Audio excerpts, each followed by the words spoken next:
Так, бүгін 13 сәуір 2020 Ақтау қаласы.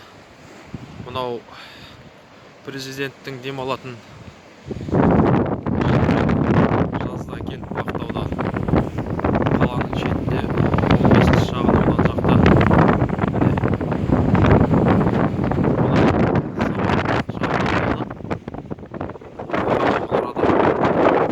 жақта салынып жатыр. Міне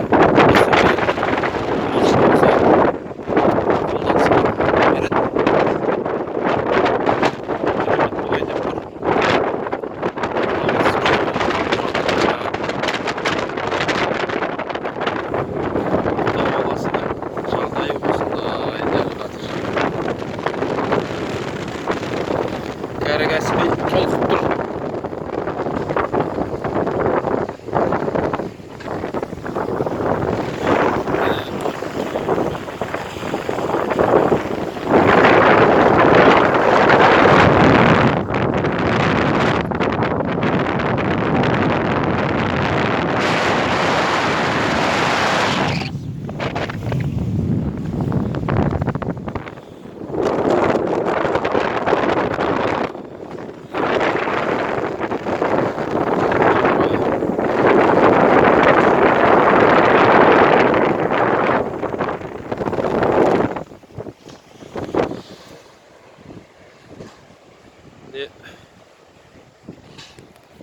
Мына жақта қала жағы.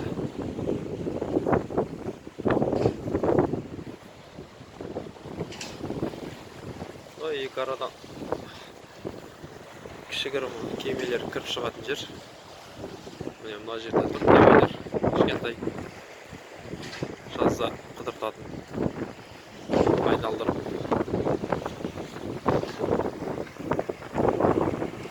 Қаланың көрінісі дәл қазір осындай болып тұр.